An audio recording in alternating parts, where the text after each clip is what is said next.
اور وہاں پر دیہی علاقوں پر مشتمل حیدرآباد میں ایک ڈسٹرکٹ گورنمنٹ انہوں نے بنا دی ہے، لوکل گورنمنٹ بنا دی ہے، جس میں کبھی بھی زندگی میں حیدرآباد کی سٹی کا میئر آ رہا ہے، وہ سٹی سے کبھی آ ہی نہیں سکتا میئر۔ ارد گرد کے تمام گوٹھوں کو، دیہی علاقوں کو اس میں شامل کر کے انہوں نے صرف اور صرف اس بات کے کہ ایم کیو ایم کا یا اس شہر والوں کا میئر نہ آئے، اس کی وجہ سے یہ قانون سازی ہوئی۔ تو ہمارا دوسرا مطالبہ کہ اس کو فی الفور قانون سازی کی جائے اس میں، اور اس قانون سازی کا پہلا مرحلہ یہ ہے کہ گورنر ایک آرڈیننس نکالے اور بعد میں اس پہ قانون سازی ہو جاتی ہے۔ یہ کام کراچی کا کام مسئلہ حل ایک نوٹیفیکیشن سے ہوگا، اور یہ والا مسئلہ اس کے لیے قانون سازی کی ضرورت ہے پروونشل گورنمنٹ میں، اور اس قانون سازی کا پہلا سٹیپ یہ ہے کہ گورنر کا ایک آرڈیننس نکلے، ایک گورنر ایک آرڈیننس نکالے جس سے حیدرآباد کا مسئلہ حل ہو جائے گا، جس میں حیدرآباد کے شہر کے جو کراچی اور حیدرآباد جو صرف انہوں نے آپ نے تمام جگہوں کو جوڑ کر اس میں ڈسٹرکٹ کونسل بنایا ہے، یہ اس مسئلے کو اس طرح سے حل ہونا ہے۔ اب میں یہاں پر سوال یہ کرنا چاہتا ہوں کہ پاکستان کی ریاست سے، پاکستان کے تمام ریاستی اداروں سے، اور پاکستان کی تمام عوام سے، اور پاکستان کی پارلیمنٹ سے، اور میں بہت ہی مؤدبانہ پیپلز پارٹی کی قیادت سے بھی یہ سوال کرنا چاہتا ہوں کہ آپ یہ سب کچھ کیوں کر رہے ہیں؟ آپ کا وزیر اعلیٰ بن جاتا ہے دیہی سیٹوں کو جیت کر، آپ کبھی وزیر اعظم بن جاتے ہیں، آپ کبھی وزیر بن جاتے ہیں، کبھی صدر بن جاتے ہیں، آج آپ وفاقی وزیر خارجہ بنے ہوئے ہیں، 12 وزارتیں ہیں۔ یہ جو میں آپ کے سامنے روداد رکھ رہا ہوں، یہ جو جیری مینڈرنگ ہوئی ہے، ہمارے ساتھ آپ کیا کر رہے ہیں؟ آپ پہلے مجھے گنتے ٹھیک نہیں ہیں سندھ کے شہری علاقوں کو، پہلے مجھے آپ کاؤنٹ صحیح نہیں کرتے، آپ میری 3 کروڑ کی آبادی کو 1 کروڑ 60 لاکھ بتاتے ہیں، اس پہ بھی اگر دل نہیں بھرتا تو پھر جب آپ میری حلقہ بندیاں کرتے ہیں، جہاں میرا ووٹر ہے وہاں پر آپ 90,000 روپے کی QC بناتے ہیں، جہاں پر میرا مخالف ووٹر ہے وہاں پر آپ 15,000 روپے QC بناتے ہیں، اس پہ بھی دل نہیں بھرتا آپ کا، تو پھر آپ اپنے پریزائڈنگ آفیسرز، اپنے پولیس کو لگا کر وہاں پر ایسی دھاندلی کراتے ہیں کہ 3 دنوں تک جو ہے وہ رزلٹ ہی نہیں آتا وہاں سے۔ آپ ہمیں 50 سالوں سے ہم پر کوٹا سسٹم ہے، آپ کے بڑوں نے کوٹا سسٹم لاگو کیا، آج کی یہ پیپلز پارٹی جو اس کوٹے پہ بھی کوٹا نہیں دے رہی۔ 2.5 لاکھ نوکریاں دی گئی ہیں، 40% کوٹا شہری علاقوں کا ہے، تو 40% نوکریاں 2.5 لاکھ نوکری میں ملنی چاہیے تھی نا، ایک نوکری کراچی حیدرآباد والوں کو نہیں ہے۔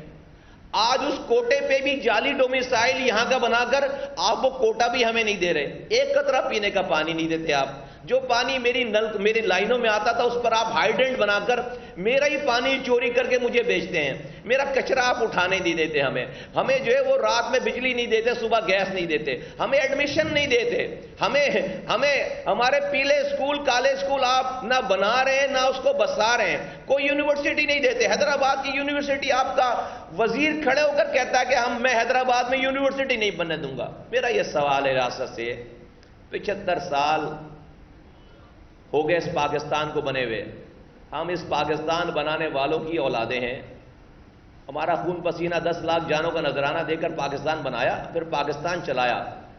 آج یہ ڈیسائیڈ تو کر لیں ہمارے لیے کہ ہم اس پاکستان میں کس درجے کے شہری ہیں، کس درجے کے شہری ہیں۔ کیا یہ سندھ کے کراچی، حیدرآباد، میرپور خاص، سکھر، نواب شاہ والوں کے پاس اسرائیل کا پاسپورٹ ہے؟ کیا ہمارے پاس انڈیا کا پاسپورٹ ہے؟ کیا آج نہ یہ جو اختیارات جو میں آپ سے مانگ رہا ہوں، اپنی گنتی پوری مانگ رہا ہوں، اپنی حلقہ بندیاں صحیح مانگ رہا ہوں، اس سے کیا مجھے پاکستان کے نیوکلیئر ایسٹ کا کوئی اختیار مل جائے گا؟ مجھے کیا پاکستان کی فوج کا کنٹرول مل جائے گا؟ مجھے کوئی پاکستان کی خارجہ پالیسی کا کنٹرول مل جائے گا؟ پاکستان کے خزانوں کا کنٹرول مل جائے گا؟ مجھے تو اس تمام اختیارات، وسائل جو میں آج بات کر رہا ہوں، اس سے میری گلی کی پانی کی لائنوں کا اختیار ملے گا، مجھے میری گلی کی گٹر لائنوں کا اختیار ملے گا، مجھے میری گلی میں کچرا اٹھانے کا اختیار ملے گا۔ آپ 75 سالوں میں مجھے میرے پانی کا اختیار دینے کے لیے تیار نہیں ہو، اس کے لیے سب کچھ کر رہے ہو۔ آپ مجھے 75 سالوں کے بعد مجھے میری گلی سے کچرا اٹھانے کا اختیار دینے کے لیے تیار نہیں، اس کے لیے سب کچھ کر رہے ہو۔ اور ہم آج بھی اس پاکستان کو بچانے اور چلانے کی جو ہے وہ قیمت ادا کر رہے ہیں۔ یہ کب تک چلے گا آخر؟ کب تک ہم لوگوں کو دلاسے دیں گے؟ اس لیے ہم اپنا آئینی اور جمہوری حق استعمال کرنا چاہتے ہیں. ہم چاہتے ہیں کہ اس سے پہلے کہ بہت دیر ہو جائے سارا پاکستان پیپلز پارٹی کی صوبائی حکومت کو خدارہ سمجھائے کہ یہ ایک لاوا پکڑا ہے. 40-45 سالوں سے شہر میں آگ اور خون کی ہولی کھیلی گئی ہے. اس سے کم مسائل تھے اس وقت. پیلے اسکول آباد تھے, کوٹا سسٹم پہ نوکری تھوڑی مل جاتی تھی, شہر صاف ہو جاتا تھا, ٹرانسپورٹ کا نظام کچھ تھا, نوکری مل جاتی تھی. آج کچھ بھی نہیں ہے. آج اس 1984-78 سے زیادہ برے حالات ہیں, زیادہ تعصب ہے, زیادہ حق تلفی ہے. تو آج اگر یہ ایم کیوم نہ ہو اور لوگوں کو آزاد چھوڑیں تو ہر گلی میں ایک گروپ بنے گا اور وہ پھر قانون اپنے ہاتھ میں لے گا, وہ ہماری بھی بات نہیں سنے گا. تو ہم یہ پاکستان کے لیے کہہ رہے ہیں, خدا کے واسطے ہماری بات, ہماری فریاد سنی جائے. میں بہت مؤدبانہ, بہت آرام سے, بہت تحمل سے یہ بات کہنا چاہ رہا ہوں کہ آصف علی زرداری صاحب, خدا کے واسطے آپ اس پہ توجہ دے کر یہ مسئلے حل کریں. آپ نے جو ایگری کر رکھا ہے, آپ کے وزراء آپ کو صحیح بات نہیں بتاتے. وہ آپ کو جو شہر فتح کرنے کی آپ کو داستانیں سنا رہے, شہر فتح نہیں ہوگا. یہ شہر اس طرح فتح نہیں ہوگا. 8 پنک بسیں چلا کر آپ اس شہر کے دلوں کو نہیں جیت سکتے. 8 عدد 15 سالوں میں 8 عدد پنک بسیں چلائیں آپ, یہ شہر کو نہیں جیت سکتے. اس سے ایک قطرہ پینے کا پانی 15 سالوں میں اضافی نہیں آیا ہے. جو پانی آتا تھا وہ بھی چوری ہو کر ہمیں بیچا جاتا ہے. تو خدا کے 2.5 لاکھ نوکریوں میں ایک نوکری نہیں ہے. ایک ٹریفک پولیس والا, ایک پیون, ایک گریڈ کا پیون آفس بوائے بھی اس شہر کراچی اور حیدرآباد سے نہیں لگا. حیدرآباد کے لوگ اب ڈس انفرنچائز ہو گئے. آپ نے سارے دیہی علاقوں کو جوڑ کر حیدرآباد کی جوریسڈکشن میں شامل کر دیا. حیدرآباد کا کبھی میئر حیدرآباد سے آ ہی نہیں سکتا. کراچی میں آپ نے یہ کر دیا ہے. تو ہم اسرائیل کا پاسپورٹ نہیں ہے ہمارے پاس انڈیا کا پاسپورٹ نہیں ہے. ہم اس پاکستان بنانے چلانے والوں کی اولادیں ہیں. ہم نے بڑی قربانی دی ہے, بہت سارا نشیب و فراز گزار کر آج بہت تحمل سے یہ والی بات کر رہے ہیں. خدا کے واسطے ہماری بات سنی جائے, مانی جائے. ہمیں لوگوں کو روڈ پر لے کر آنے کا کوئی شوق نہیں ہے, لیکن اب ہم نے یہ فیصلہ کر لیا ہے کہ اب یہ جو ہماری نسل کشی ہو رہی ہے, یہ ہماری نسل کشی ہو رہی ہے. کتنے والدین کے پاس پیسے ہیں کہ وہ اپنے بچوں کو صرف باہر بھیجیں, یہاں اس کو پاس تعلیم ہی نہیں ہے. کتنے والدین کے پاس پیسے ہیں کہ وہ اپنے بچوں کو کاروبار کھول کر دیں کیونکہ یہاں پر نوکری نہیں ہے. تو یہ تو نسل در نسل تباہ برباد ہو رہی ہے. تو اس لیے ہم نے یہ فیصلہ کیا ہے کہ اب ہم ایک کر کے مرنے کے بجائے ہم اپنے لیے جدوجہد کر کے مرنا چاہتے ہیں. بھلے آپ کی پولیس کی گولی سے مار دیے جائیں, لیکن ہم اب سڑکوں پر آ کر اپنے حقوق مانگ کر مرنا چاہتے ہیں. ایسے گھر میں بیٹھ کر گٹر ملا پانی پی کر مرنے سے اور اپنے آپ کو کاؤنٹ نہ کروا کر مرنے سے, اس ظلم کو اسی طرح چھوڑ کر مرنے سے ہم گناہگار نہیں مرنا چاہتے.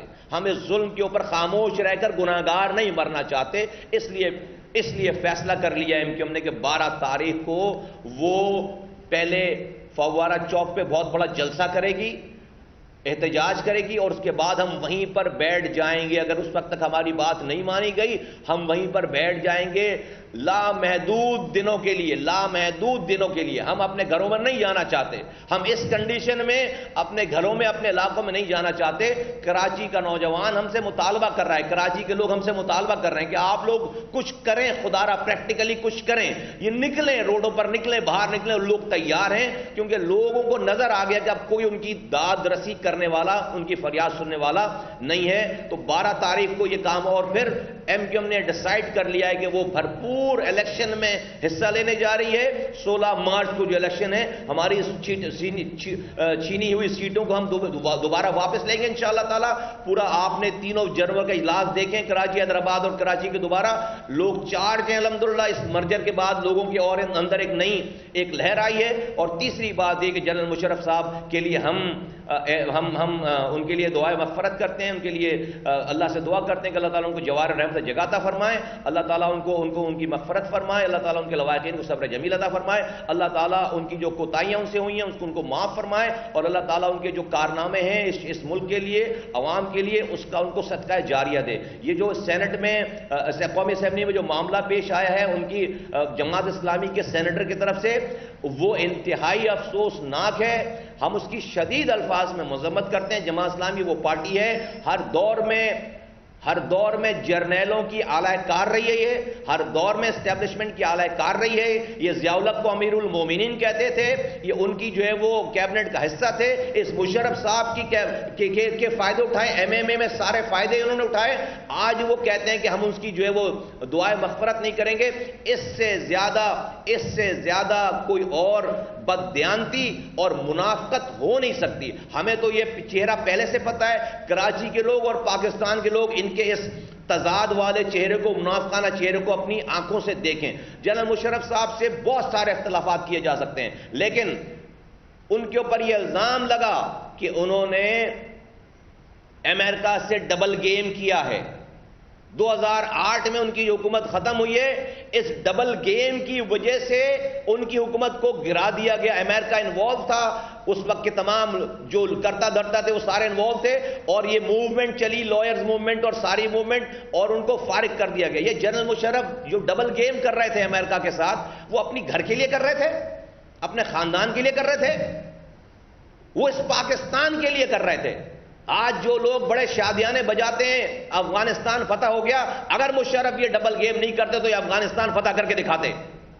اگر مشرف یہ ڈبل گیم نہیں کرتے تو پھر آپ بہت سارے نام آج زندہ نہیں ہوتے اس دنیا میں، بہت ساری چیزیں کہیں نہیں جا سکتی ٹی وی پہ، بتائی نہیں جا سکتی ٹی وی پہ۔ تو جو لوگ یہ کام کر رہے ہیں، جو لوگ یہ منافقت کر رہے ہیں، جماعت اسلامی کے لوگ، ان کو ہوش کرنا چاہیے۔ اگر وہ آئے مجھ سے میں بیٹھ کر مناظرہ کریں، میں اس ملک کی سالمیت اور اس کی نیشنل سیکیورٹی کی وجہ سے بہت ساری چیزیں میں کیمرے کے آگے کہہ نہیں سکتا۔ آئے میرے سامنے بیٹھے، میں ان کو بتاتا ہوں کہ مشرف نے اسلام، اگر آپ بات کرتے ہو جہاد کی، اسلام کی، تو کیا کچھ نہیں کیا ہو۔ ہمیں چیلنج سے غرض نہیں ہے، لیکن ایک شخص مر گیا، آپ اس کی فاتحہ کرنے کے لیے آپ چیمپئن بن رہے ہو کہ آپ نہیں کرو گے؟ آپ پتہ نہیں کس کی فاتحہ خوانی کرواتے ہو، کس کے لیے دعائیں کرواتے ہو۔ یہ منافقت ہے، یہ کھلی منافقت ہے، اور ہمیں اس پر افسوس ہے۔ ہم اس پہ احتجاج کرتے ہیں، ہم ریکارڈ کراتے ہیں اپنا احتجاج۔ ہم اس کی شدید الفاظ میں اس کی مذمت کرتے ہیں۔ اس سے بڑی زیادہ بددیانتی کوئی اور ہو نہیں سکتی۔ پشاور بم دھماکے میں جو لوگ شہید ہو گئے، ان کے لواحقین کو صبر جمیل دے اللہ تعالیٰ، ان کو شہداء کے درجات بلند کرے، اور جو زخمی ہیں ان کو جلد سے جلد جو ہے وہ اللہ تعالیٰ ان کو صحت عطا فرمائے۔ میں اپنی بات کلوز اس بات کرتا ہوں، 12 تاریخ کو دھرنا ہوگا، اور دھرنے کی وجہ میں نے آپ کو بتا دی ہے، اور جو جہاں میری آواز جا رہی ہے پاکستان بھر میں، خاص طور سے ان کے علاقوں میں، کہ مردم شماری شروع ہونے والی ہے، ہو رہی ہے، ڈیٹ کیا ہے، 1 مارچ سے شروع ہو رہی ہے، اور 20 فروری سے یہ جو ڈیجیٹل ہے پورٹل کھل جائے گا 20 جنوری سے، اور جو لوگ خود کو انرول کرنا چاہتے ہیں تھرو ٹیکنالوجی، وہ 20 تاریخ سے اپنے آپ کو انرول کر سکتے ہیں، اور 1 مارچ سے تو باقاعدہ جو ہے فزیکل مردم شماری کا کام شروع ہو رہا ہے۔ تمام سندھ کے رہنے والوں کو، ایک شخص کو خود کو انرول کرانا ہے، اپنے آپ کو گنوانا ہے۔ یہ ہماری نسلوں کا مسئلہ ہے، ساری باتیں، اور میں حکومت سے کہتا ہوں اور ریاست سے کہتا ہوں کہ اس دفعہ مردم شماری 2017 والی مردم شماری نہیں ہونی چاہیے۔ خدا کے واسطے یہ ڈس انفرنچائزمنٹ نہیں پیدا کریں، ہمیں گنیں تو کم سے کم پورا گنیں۔ یہ 3 کروڑ کا شہر ہے، آگے جو ہے وہ حیدرآباد، اور یہ نہ کہ بھئی ہمیں گننے کے چکر میں آپ نے دوسروں کو بھی برابر لا کر کھڑا کر دیا۔ بھائی پورے پاکستان میں انفلکس جو ہے وہ دیہی علاقوں سے نکل کر شہری علاقوں میں آ رہا ہے۔ ہم جب اسکول میں پڑھتے تھے تو ہمیں پڑھایا جاتا تھا کہ 20% آبادی شہروں میں رہتی ہے، 80% دیہاتوں میں رہتی ہے۔ آج جو ہے وہ 70% آبادی شہروں میں آ گئی ہے، 30% آبادی جو ہے وہ دیہاتوں میں رہتی ہے، اور یہ پوری دنیا، یہ جو اربنائزیشن ہے یہ پوری دنیا کا فینومینا ہے۔ تو ایسا نہ کر دینا کہ 70% یہاں بھی گن لو، 70% اندرون جو ہے وہ جو کے علاقے ہیں، جو گاؤں گوٹ ہے وہاں بھی 70% گن لو، ہمیں برابر کرنے کے چکر میں۔ تو یہ کام بھی نہیں ہونا چاہیے، جہاں پر آبادی ہے اس کو وہیں اسی طرح سے گننا چاہیے۔ آئی ہوپ کہ اب پاکستان اس طرح کے ایڈونچرزم کا متحمل نہیں ہو سکتا۔ تمام تمام لوگوں سے گزارش ہے کہ دھرنے کو بھرپور کامیاب کرائیں. یہ ہماری نسلوں کا مسئلہ ہے, اس کی بقا کا مسئلہ ہے. بہت شکریہ.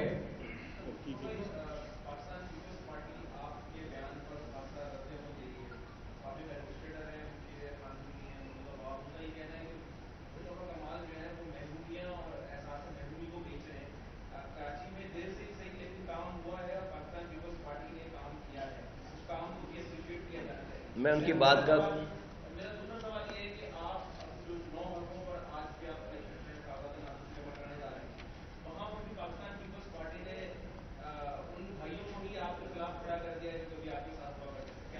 دیکھیے, میں کسی کی بات پہ جو جن کا آپ نام لے رہے ہیں ان کو جواب دینا میرا بنتا نہیں ہے. نمبر 1, میں تو صرف آپ سے یہ بات, میں قوم سے یہ بات کہنا چاہ رہا ہوں, پیپلز پارٹی سے بات کہنا چاہ رہا ہوں, اور جس سے بھی جو حکومت ریاست ہے, کہ یہ میرا لکھا ہوا لیٹر نہیں ہے.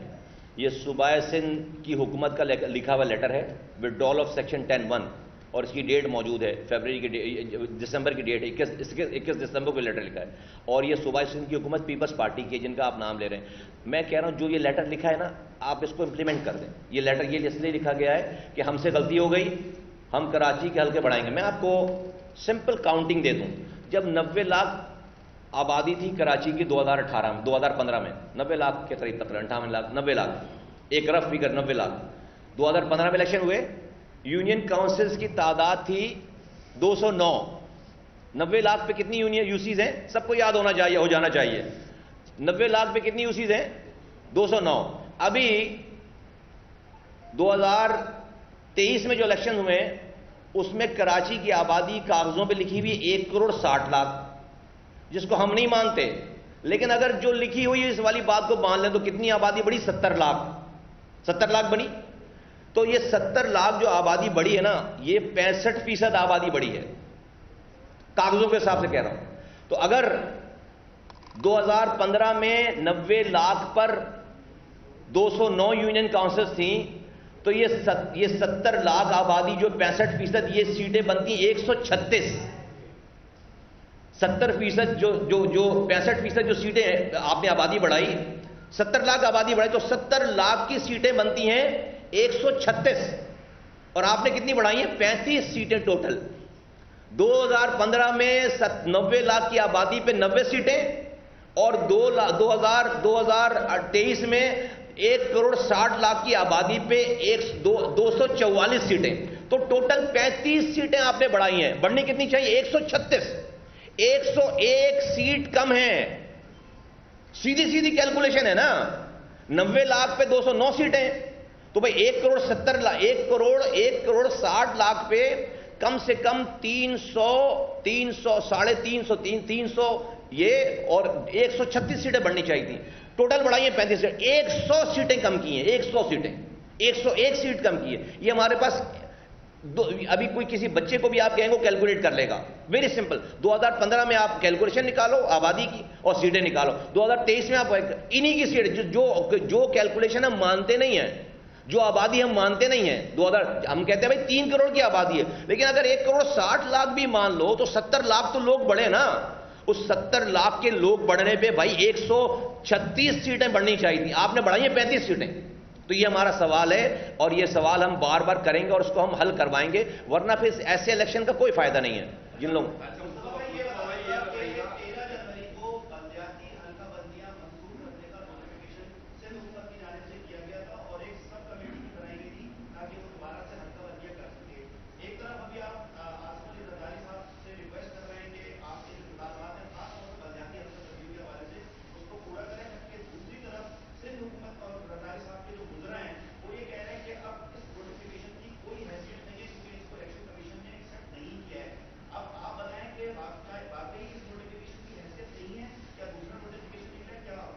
دیکھیں, زرداری صاحب کے وزراء جو ہیں وہ خوش کرنے کے لیے ایسے بیانات دیتے رہتے ہیں, لیکن کبھی بھی ان کی بات جو ہے وہ اتنی پائیدار ہوئی نہیں ہے, اور ان کی باتوں کو ہم بہت زیادہ اہمیت دیتے بھی نہیں ہیں.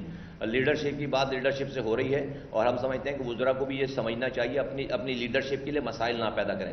جہاں تک آپ نے سوال پوچھا ہے اس کا جواب یہ ہے کہ الیکشن کمیشن کا کام صرف الیکشن کرانا یا نہ کرانے سے, جبکہ وہ بھی اس والی بات پہ پابند تھا. یہ قانون کہہ رہا ہے, قانون کہ ڈٹرمن کرنا, یہ جو سیکشن 10(1) ہے اس کے اندر, اس کتاب میں ڈٹرمن کرنا, حلقہ بندیوں کو ڈٹرمن کرنا, یہ سندھ حکومت کا کام ہے، اور اسی وجہ سے وہ 10-1 نکالتے. جب ڈٹرمن کرنے والے لیٹر کو انہوں نے وڈرا کر لیا تو الیکشن کمیشن کے پاس تو حلقہ ہی نہیں رہے. تو انہوں نے جو الیکشن کرایا ہے وہ انلیگل کرایا الیکشن، لیکن وہ ان کا اختیار صرف اگر وہ کر بھی لیا انہوں نے، فرض کریں انلیگل بھی کام کیا ہمارے حساب سے، تو وہ صرف الیکشن کے انعقاد کے اوپر ان کی ذمہ داری ہے.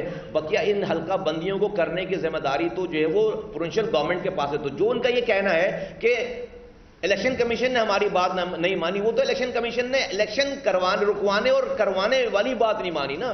حلقہ بندیاں والی بات تو الیکشن کمیشن سے اس کا تعلق نہیں ہے. حلقہ بندیوں نئی یو سیز کو انکلوڈ کرنا، سیکشن 10(1) کا نیا نوٹیفیکیشن نکالنا، یہ تو پروونشل گورنمنٹ کا 100% اس کا دائرہ اختیار ہے، اور اس کو یہ کرنا ہے، اور ایک نوٹیفیکیشن نکالنا ہے. تو یہ بالکل غلط بات کر رہے ہیں، قوم کو غلط بتا رہے ہیں کہ ان کا الیکشن کمیشن پہ سے اس کا کوئی لینا دینا نہیں ہے. یہ صوبہ سندھ کی صوبائی حکومت کا سے اس کا لینا دینا ہے. جی ایک منٹ عمران، یہ بتائیے گا، آپ نے بھی اتنی لمبی بات کی ہے، زیادہ لمبی ہو گئی، زیادہ لمبی ہو گئی. آپ لوگ یہ کر رہے ہیں، اور آپ اسی دوران وفاق کا بھی حصہ ہے، گورنر بھی آپ کا ہے، نہ وفاق آپ کو سیریس لے رہا ہے، نہ صوبائی گورنمنٹ آپ کو سیریس لے رہی ہے، تو آپ اب مجبور ہو گئے روڈ پہ آ کے بیٹھ رہے ہیں. تو حکومت سے کیوں نہیں الگ ہو رہے؟ دوسرا یہ بتائیے گا کہ منور حسن صاحب جو سابق جماعت اسلامی کے امیر ہیں، ان کا ریکارڈ پہ بیان موجود ہے کہ اسامہ بن لادن کو میں شہید کہوں گا اور فوج کے جوان کو میں شہید نہیں کہوں گا.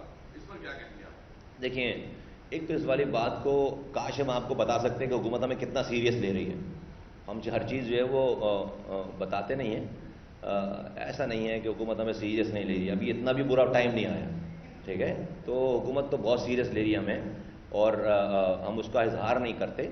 اور اگر حکومت سیریس نہیں لے رہی ہوتی تو یہ 10(1) کا نوٹیفیکیشن جو ہے وہ کوئی مذاق میں نہیں نکلا. یہ 10(1) کا نوٹیفیکیشن کہ یہ والی حکومت جو کہ بات مانتی نہیں ہے وہ یہ بات مانے کہ ہاں ہم سے غلطی ہو گئی ہے، تو یہ سیریس لے رہی ہے، تو یہ بات ہے. دوسری بات یہ ہے کہ ہم حکومت سے کیوں نہیں باہر آتے. دیکھیں، وفاقی حکومت میں وزارتیں سندھ حکومت کو تو حصہ نہیں ہے، اور وفاقی حکومت کو بار بار یہ کہہ رہے ہیں، لیکن ایسا ہمارے پاس سارے آپشنز اوپن ہیں، سارے کارڈز ہمارے پاس ہیں. جب جیسا جس وقت جو بھی ماحول ہوگا ہم وہ کارڈ استعمال کریں گے.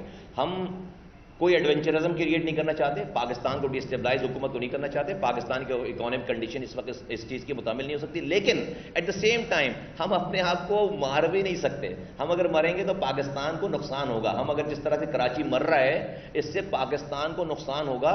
تو اگر ہم فرض کریں کہ حکومت کو ڈیسٹیبلائز نہ کر کے پاکستان کو نقصان ہم نہیں پہنچانا چاہتے، تو ہم اپنے آپ کو مار کے بھی پاکستان کو نقصان جو ہے وہ نہیں پہنچانا چاہتے. تو ان دونوں چیزوں میں سے ایک بیچ کا راستہ ہے. ہم کوششیں کر رہے ہیں، انشاءاللہ تعالی ہماری بات مان لی جائے گی.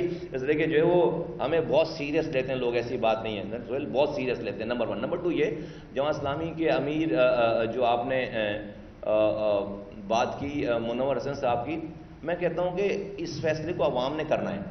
لوگ دیکھیں، لوگ فیصلہ کریں، اور لوگ بتائیں کہ جو ہے وہ پھر یہ کون سی بات ٹھیک ہے کون سی بات غلط، اور لوگ اس کا پھر اپنا فیصلہ سنائیں. یہ جو لوگ طرح طرح کے چہرے انہوں نے چڑھائے ہوئے ہیں نا، جہاں پر ان کا موڈ بنتا ہے وہ اسلامی بن جاتے ہیں، جہاں پر ان کا موڈ بنتا ہے وہ ماڈریٹ بن جاتے ہیں. جو ہے وہ بھائی ہمیں ماڈریٹ بننے میں اور اسلامی بننے میں ہمیں کوئی مسئلہ نہیں ہے، لیکن آپ جو ہے منافقت نہ کریں. آپ بتائیں کہ آپ کیا اوریجنلی کیا ہیں، آپ اندر سے کیا ہے. آپ کا جو باطن ہے وہی آپ کا ظاہر ہونا چاہیے. ووٹ لینے کے لیے آپ جینس کی پینٹ چڑھا لیتے ہو ہیں، ہاں، اور آپ جو ہے وہ ابھی میں آگے بولنا نہیں چاہتا، یہ سارا جو ہے وہ ڈفرینٹ ہو جائے گا ماحول. اور ویسے آپ جو ہے وہ بالکل اندر آپ جو آپ نے بتائی فرمائی بات آپ وہ والی بات کرتے ہیں. تو یہ منافقانہ چہرہ ہمیں تو پتہ ہے ہمیشہ سے، یہ لوگوں کے دیکھنے اور سمجھنے کا کام ہے کہ بھائی یہ جو آج کے خاص طور پہ جو بچے ہیں 15-16 سال والے 20 سال والے، وہ ہم نے تو مارے کھائی ہوئی ہیں ان سے. تو جو ہمیں یونیورسٹیوں میں اور کالجوں میں پٹے ہوئے ہیں. بھائی ہم نے سب سے پہلے ہتھیار جو انہی کے ہاتھوں میں دیکھا ہے. کراچی میں، کراچی کی انسٹیٹیوٹ جامعات میں ہتھیار لانے والے جو وہ یہی لوگ ہیں جن کا آپ نام لے رہے ہیں. لیکن اینی ویز ابھی آج کی نسل کو یہ بتانا ہے کہ بھائی ان کے اس منافقانہ چہرے کو پہچانیں، یہ کون لوگ ہیں. آپ ان کی جو جینس کی پینٹ سے دھوکہ نہ کھائیں. شکریہ. جی ایک منٹ عمران اس کے آ رہے کہیں نہیں جا رہے. عمران پھر آپ جی عمران.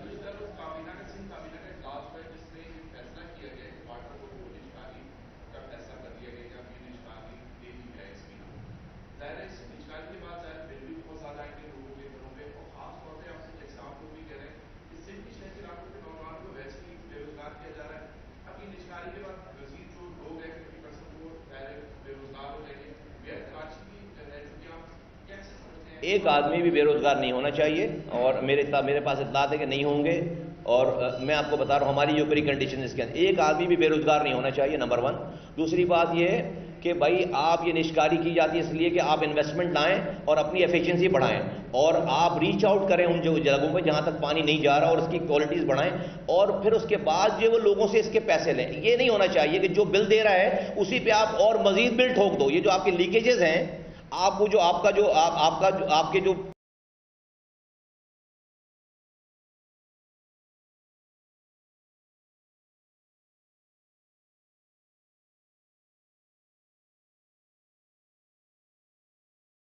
آلریڈی جیسے پہ ٹیکس ٹھوک دو، اب جو نہیں دے رہا اس کے پاس جاؤ نا یار، یہ نہیں کرتے۔